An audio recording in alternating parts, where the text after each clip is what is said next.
Yung kanyang mga sinasabi ay po. Pero allegation niya laban kay Presidente. Ano yung tingin niyo magiging epekto nito sa Presidente na siya mismo nagpapaimbestiga dito sa katwa niya? Mahirap mag-comment ngayon. I have to look at the video, I have to decipher yung video. But definitely, seryoso yung kanyang mga sinasabi. Pero hindi rin natin matiyak kung totoo yung kanyang sinasabi. Pero yun. Tama ha. Hindi rin natin matiyak kung totoo yung kanyang sinasabi. Nagigipit kasi siya. Ganito ha, bigyan ko kay idea. Idea lang. Pag ikaw, meron kayong tatay na malupit, tapos kayo, 10 kayong magkakapatid, naglaro kayo ng naglaro ngayon, tapos ikaw mismo nakabasag ka ng pinggan. Ikaw mismo, nakabasag ka ng pinggan. Marami kayo naglalaro dyan. Pagdating ng tatay at nanay nyo na malupit, na gusto kayong disiplinahin, anong gagawin mo? Magtuturo ka. Para hindi lang ikaw yung mapalo. Kasi kung aaminin mo yan sa sarili mo, yari ka. Ikaw lang yung papaluin. So, ang gagawin mo ngayon, ay hindi, ito kapatid ko, kasama ko yan, kasama ito yung ginawa. Inutusan ako niyan eh. Ganyan ginawa sa akin eh. Yan yung ginawa sa akin. Di nagturo na nagturo. Kahit walang kinalaman yung iba. Kahit kasalanan niya naman yun, di ba? Mahilig magturo. Yun po. Nagigets nyo? So, ganyan po yung ginagawa nitong Zaldico na to. Press 1 po, naintindihan nyo ba? Press 1. Naintindihan nyo ba? Sige nga. Ayan ha, Feli Delotina, shoutout po ha. Salamat po sa mga bagong subscribers. Sir, huwag kalimutan mag-like, share, and subscribe para naman maging updated kayo sa lahat ng mga uploads natin. Tuloy natin. Si Senator dapat dito niya gawin ba yung statement niya? Kaya para sa akin ang basic, kung ikaw ay walang tinatago, dapat hindi ito physically. Harapin mo itong mga tanong. Yes, kung ikaw ay walang tinatago, haharap ka physically. Diba? Uuwi ka ng bansa. Hindi yung sa Zoom ka lang magsasalita na para kang tanga. Oo! Diba?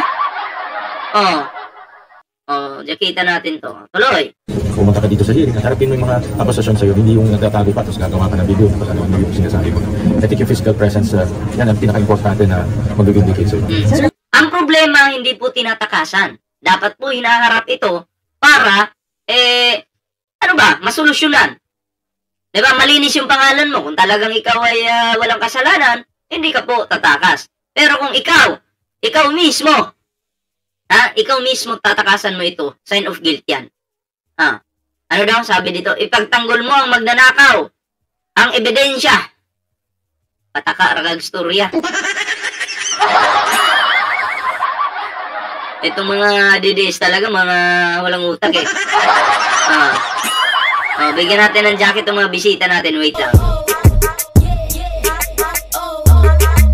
Ay, sorry. Sorry. Na-hide ka.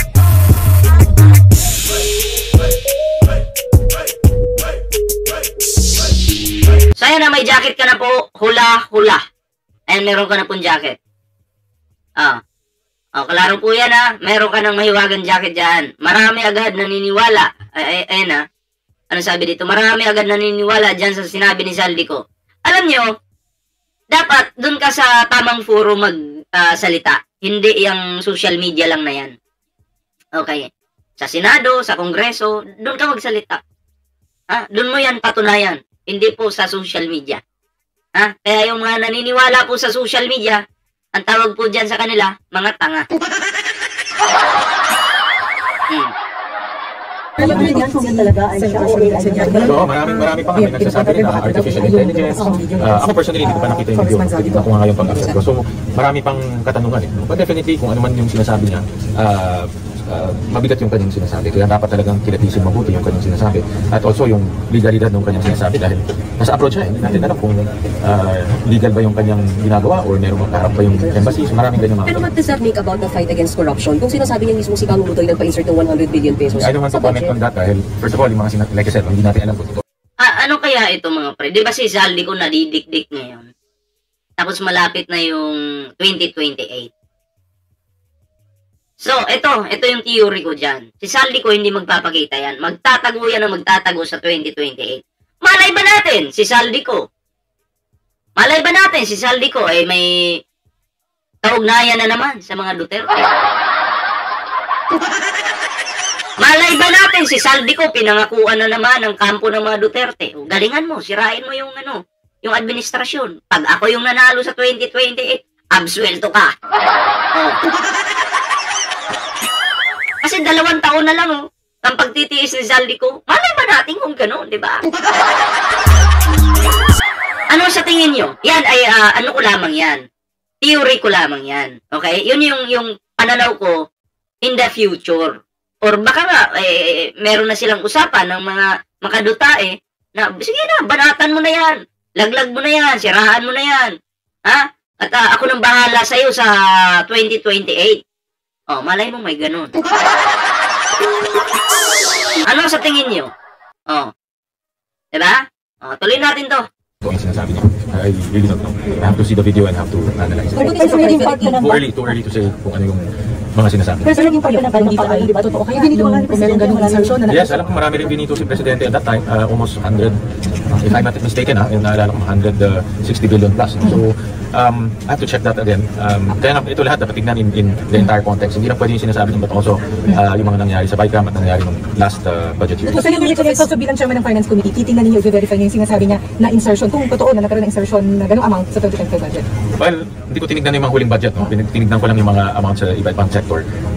Pero tingnan ko rin kung pwedeng, kung i-validate ko rin yung mga sinasabi niya. Meron siyang sinabi na 100 billion, i-validate rin natin. Meron talagang ganyan. Maraming things to validate. Sir, what do you make of his accusations na ginagawa siyang poster boy sa fight against corruption? I cannot comment on that until I see the video, until I validate his statements. So dapat ba maging maingat ang publiko sa pag-appreciate ng mga ganitong pahayag? Dahil baka may mga unintentional na gagawin din natin siya? Yun na nga kailangan talaga maging maging maingat dahil siyempre may mga tao ring gagamitin itong sitwasyon para sa kanilang sariling interes. Tama yan si Gatchalian, no? Oh, sino ba yung manggagamit dito? Oh. Sino ba yung manggagamit dito? Malamang sa malamang mga Dutai. Katulad ni Sunny Hayo. Katulad ni Sunny Hayo na nag-comment dito. Pin natin para makita nyo. Ayan. Oh. Pag pinakain siya ng tae, kakainin niya yung tae ni Saldico. Pag pinakain siya ng tae ni Sara Duterte, kakainin niya yung tae. Kasi uto-uto, mangmang, walang utak, pinanganak na tanga, inutil, bobo. Diba? Nagmana sa nanay at tatay niya. Oh. Sabi ni Sarah, ito ang tae, kainin mo na to. Hindi kakainin din niya. Tanga eh. Ano ba? O, tuloy natin. Nangyari sa Mendola, nagkakagulo, nagpatuhan. So, gagamitin naman ganitong grupo, itong sitwasyon para manggulo at magkaroon ng gulo sa ating bansa. Kaya dapat ingat tayo. Sabi po ninyo, dapat nandito si Saldico para ma-validate yung mga sinasabi niya, hindi niya pagpapahay. Si dating Yusek Bernardo, nandito siya eh. So, paano niyo bibigyan biyak yung kanyang mga sinabi? Like, iginabit niya pati sila dating Senator Grace Poe, dating Secretary Sani Angara. Yung sa kanya ay, yan ang defense, no? Si Mr. Bernardo, dating Yusek Bernardo, nandito physically, nag-execute ng affidavit physically, nag-execute ng affidavit sa harap ng DOJ. So, mabigat din yung kanyang mga akusasyon. Pero ito ay yung kanyang akusasyon, importante may ebidensya. So, titignan din na lang. Sir, sorry, sabi niyo mabigat yung accusations na sinabi ni Saldico. Though we're not sure about the veracity of it, sir. Hindi ko pa alam. I don't even know kung totoo ba siya ba yun or may nagsasabi artificial intelligence. So, we need to really validate. Pero sir, would you agree na imposible hindi alam ng Pangulo yung changes sa budget? Kasi Pangulo siya I have to check the budget I have to check the budget kung talagang mayroong ganun eh. Yun ang hindi ko pa alam kung meron pa talagang 100 billion na pumasok doon. I have to check. Ang Pangulo kasi, eto hindi po perfect yung ating Pangulo. Okay? Sa dinami-dami po ng trabaho na tinatrabaho ng ating Pangulo, meron pong talagang hindi mapapansin dyan. Oh. Dati pinagtatanggol mo, Saldico, ngayon naman inaaway mo na. Kinantabaan mo. Sabi ko nga sa inyo, pag mali, wala tayong kinakampihan dito. Hindi naman kami tulad nyo na kahit amoy tae na si Dutae, ipinipilit nyo pa rin, ipinagsiksikan yung sarili nyo para amuyin yung puwet niya, di ba? Oh, kami hindi. Kung pinagtanggol namin noon, kasi wala pa kaming nakikitang kapalpakan. Pero dahil palpak na si Saldico ngayon, abay ibang usapan na to, babanata namin! Oh! Pag mali, banata natin! Iba kayo eh. Pag mali, pinagtatanggol nyo pa. Oh, paano na yun? Paano na yun? Oh, mabuti pa si Saldi ko. Oh, mabuti pa si Saldi ko, may pag-asang makauwi ng Pilipinas, pero si Digong wala po talaga.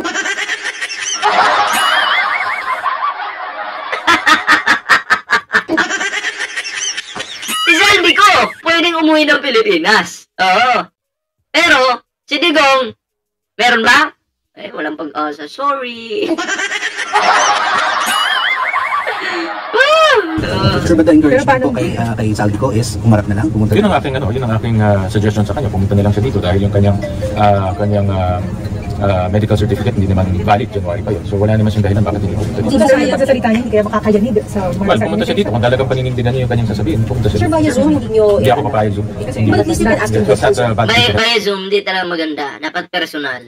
Zoom. Madaling magsalita sa Zoom, madali kang magsinungaling, walang accountability, wala kang But you can still ask questions, sir. But you can still ask So, questions. dapat pumunta siya dito physically. Napag-usapan niyo ba yan sa caucus, sir? Kasi parang may nabanggit na napag-usapan ninyo sa caucus yung pag-invite sa kanya, at least via Zoom. The epic online action game War Thunder. Tuwan-tuwa yung mga didishit, palibhasa kasi tanga.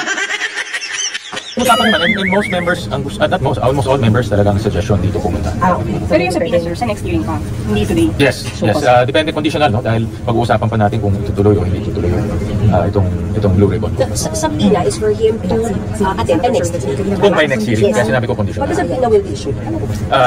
Yeah, depende. Yes, it will be issued. And then, pero conditional kung magkakaroon pa na next year. Pag-uusapan natin yun. At kung magkakaroon, hindi pa rin umarap, pwede na makontempt. Contempt, correct. At issue na ng warrant. Yes, so, PINA, then ipapashow cause, then contempt. Sir, same thing kayo ba? Sir, kailangan mag-ibigay sila Secretary Gangara dito sa pag-inig, former Senator Reyesco, yung ba mga nabanggit? Pag-usapan muna namin, mabuti kung magkakaroon pa na next year. I think meron din kasi mga usapan na ito na ang huling hearing at ipaubaya na lang sa ICI. So, pag-uusapan namin mabuti. Pero medyo, Do you see the need for another hearing, Sen? I have to process the information. Daming May nagtanong dito, tinaon talaga bago rally. So, maliwanag po dito. Itong si Saldi ko, posible po na may connection ito sa mga DDS. Diba? May connection. Kasi bakit nataon? Nag-post pa si Banat Bay, the end is near. Para sa inyo, hindi para sa Pangulo. Oh, diba? Oh. Huwag yung gagaguhin yung administrasyon kasi ako ngayon may nasasagap akong balita na posible nang magka-martial. Ha? Yan yung nasagap kong balita ngayon. Ako matindi to mga pre, no? Oo, huwag yung sasagarin yung Pangulo. Diba? Sino bang apektado po kapag nagkaroon ng martial law? Itong mga pasaway. Tayo po na mga matitino, kahit pa magpalakad-lakad tayo dyan, wala pong mangyayari sa atin. Ang delikado dito, yung mga pasaway. Kaya ako po, gusto ko mag-martial law na lang para mas maganda. Yan? Oo. Yun yung gusto ko. Diba? Kaya the end is near para sa inyong mga DDS kayo. Oh.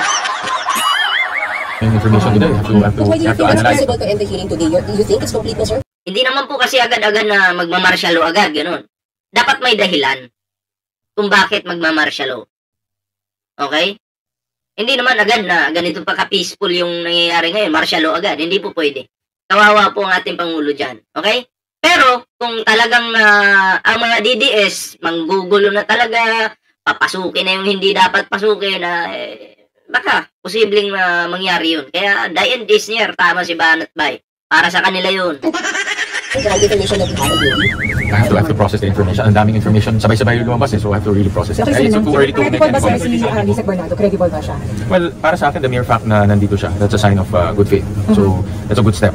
Maraming accusations doon, kailangan masubstantiate. Kaya na kasi ang dami niyang detalye sa mga senador, former senator, pero sa mga congressmen limited. Yun na nga, no? Isa pa yun, no? Kaya nga, kailangan talagang mapag-aralan mabuti. Ngayon ko lang nakita yung affidavit, so it's very hard to comment and say how to do Sir, it. dapat nag-start na yung preliminary investigation ng senador. Pag-aralan muna namin itong affidavit. Yung affidavit to, so pag-aralan muna Sir, namin. tama ba pag-start na yung preliminary investigation, start na yung hearing ng Lord dito.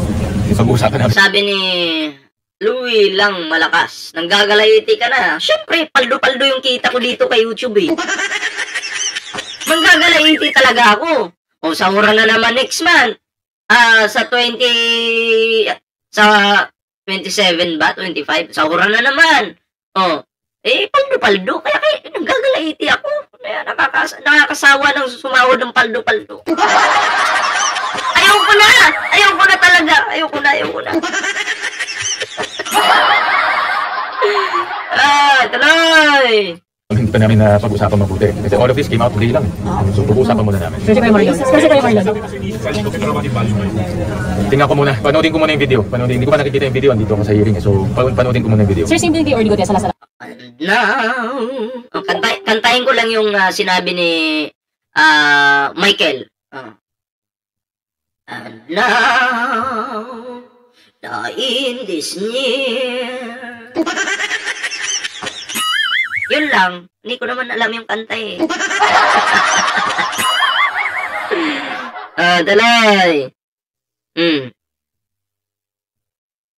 Wait lang. Replyan ko lang to.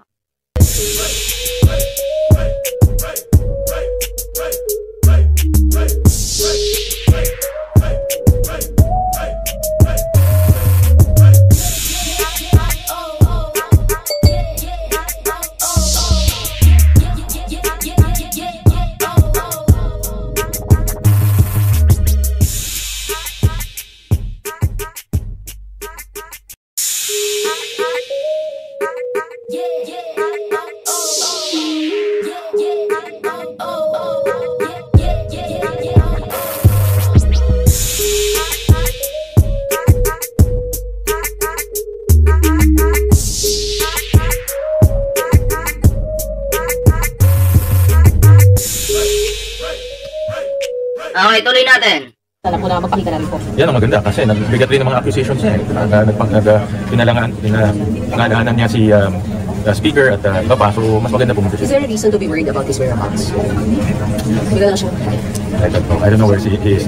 It could be 1,000 reasons. Hindi ko alam. Sir, 900 million ang allocable sa NEP 2025 according to them. The way I understand yung allocable, kasi doon sa hearing pinag-usapan natin ito mas mahaba, is lahat ng distrito, depending on the size and population, nagbibigay sila ng project. And depending on the need. So yun ang understanding ko sa allocable. At yung allocable na yun ay nagkakaroon ng consultation with the congressman and also the LG. The percentage loss, so was it Oo nga. kasama po ba yung sa nabawas na budget? Yes, tinanggal namin yun based on the CMDB. Kaya 53 billion ang natanggal sa DPWP. Alright, Salamat. thank you. Basahin ko muna ngayon. Panonig ka ba? Sige.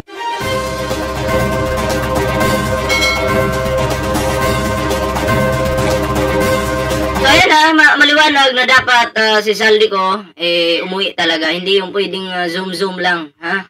Oo. Ay zoom lang, madali pong magsinungaling. Hindi po katanggap-tanggap 'yan para sa atin, 'di ba?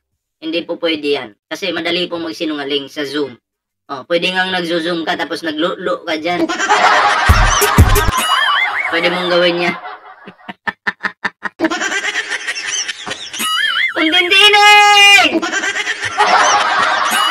Ayan next topic po tayo mga pre. And maraming salamat po sa hindi pa nakapag-like, like, share, subscribe. Nako, mag-like na po kayo dyan para naman maging updated kayo sa lahat ng mga uploads natin. Ayan mag-like, share, subscribe na po kayo ha. Libre po yan. So next topic po tayo mga pre.